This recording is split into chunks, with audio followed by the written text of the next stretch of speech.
మనం లోన్ తీసుకోవాలన్నా, credit card apply చేయాలన్నా బ్యాంకులు ఒకటే చూస్తాయి, క్రెడిట్ స్కోర్. మీ స్కోర్ 750 పైగా ఉంటే మీకు మంచి ఆఫర్లు వస్తాయి, తక్కువ వడ్డీకి లోన్ వస్తుంది. ఇక స్కోర్ తక్కువగా ఉంటే ఏ బ్యాంక్ కూడా అప్రూవ్ చేయదు. ఈ వీడియోలో మీకు మీ క్రెడిట్ స్కోర్ను ఎలా మెరుగుపరుచుకోవాలో నిజమైన టిప్స్తో తెలుసుకుందాము. అండ్ వీడియోని స్కిప్ చేయకుండా లాస్ట్ వరకు చూస్తుండండి, చాలా ఉపయోగపడే వీడియో ఇది. అండ్ ఛానల్ని కొత్తగా చూసినట్లయితే ప్లీజ్ ఛానల్ సబ్స్క్రైబ్ చేసి ఇలాగే సపోర్ట్ చేస్తూ ఉండండి.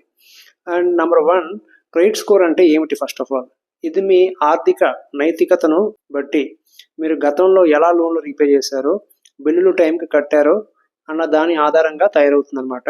సిబిల్, ఎక్స్పీరియన్, స్రిఫ్ వంటి బ్యూరోలో ఈ స్కోర్లను ఇస్తాయి. స్కోర్ 300 నుండి 900 వరకు ఉంటుంది. సో 750కి పైగా అయితే చాలా మంచిదని అర్థం. 650 నుంచి 749 అయితే ఓకే. 600కి తక్కువగా అయితే మాత్రం ప్రమాదకరం అని చెప్పేసి అనుకుంటారు. అండ్ నెంబర్ 2, టైంకి బిల్లులు చెల్లించండి. మీ క్రెడిట్ కార్డ్ లేదా లోన్ ఈఎంఐ ఆలస్యంగా చెల్లిస్తే స్కోర్ డౌన్ అవుతుంది. మీ పేమెంట్ హిస్టరీ మొత్తం 35% స్కోర్లో విలువ కలిగి ఉంటుంది. ఒక నెల ఆలస్యంగా చెల్లించినా అది రిపోర్ట్లో కనిపిస్తుంది. సాధ్యమైనంత వరకు ఆటో డెబిట్ లేదా రిమైండర్ని పెట్టుకోండి. నెంబర్ 3, 30% రూల్ పాటించండి.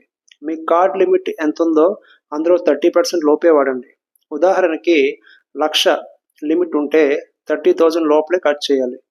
ఇది క్రెడిట్ యూటిలైజేషన్ రేషియో అంటారు. ఇది స్కోర్లో 30% ఇంపాక్ట్ ఇస్తుంది. ఎక్కువ ఖర్చు ఉంటే మీరు డబ్బు జాగ్రత్తగా వ్యవహరించడం లేదన్న సంకేతం బ్యాంకులకు తెలుస్తుంది. నెంబర్ 4, పాత ఖాతాలు క్లోజ్ చేయొద్దు. మీకు 5 సంవత్సరాల క్రితం తీసుకున్న క్రెడిట్ కార్డు ఉంటే అది మీ లాంగ్ క్రెడిట్ హిస్టరీ అని సూచిస్తుంది. ఒకవేళ ఆ కార్డు క్లోజ్ చేస్తే స్కోర్ తగ్గే అవకాశం ఉంటుంది. కనీసం ఒక పాత అకౌంట్ కొనసాగించండి, అది మీ స్కోర్కి ప్లస్ పాయింట్ అవుతుంది. నెంబర్ 5, కొత్త లోన్లకు జాగ్రత్తగా అప్లై చేయండి. ఒకేసారి ఎక్కువ లోన్ అప్లికేషన్లు వస్తే బ్యాంకులు ఇతనికి డబ్బు బాగా అవసరం ఉన్నట్టుంది, అందుకనే ఎక్కువ తీసుకుంటున్నాడు అనుకుంటాయి. ఇది హార్డ్ ఎంక్వైరీలా రిపోర్ట్లో చూపిస్తుంది. చాలాసార్లు అప్లై చేయడం వల్ల స్కోర్ డౌన్ అయ్యే అవకాశం కూడా ఉంది. కేవలం అవసరమైనప్పుడు మాత్రమే అప్లై చేయండి. అండ్ నెంబర్ 6, రెగ్యులర్గా స్కోర్ చెక్ చేయండి. మీరు మీ సిబిల్ స్కోర్ను ఫ్రీగా చెక్ చేసుకోవచ్చు. వెబ్సైట్లో లేదా యాప్స్ ద్వారా చెక్ చేసుకోవచ్చు.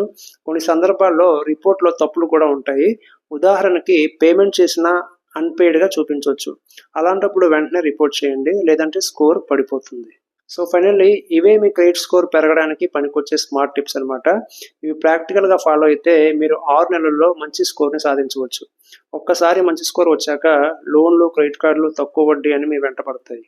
ఇలాంటి వీడియోస్ ఇంకా కావాలనుకుంటే మా ఛానల్ ఇప్పుడే సబ్స్క్రైబ్ చేసుకోండి. అండ్ వీడియోని మీ ఫ్రెండ్స్ అండ్ ఫ్యామిలీకి షేర్ చేయండి, వాళ్ళకు కూడా నాలెడ్జ్ తెలుస్తుంది. Thank you for watching.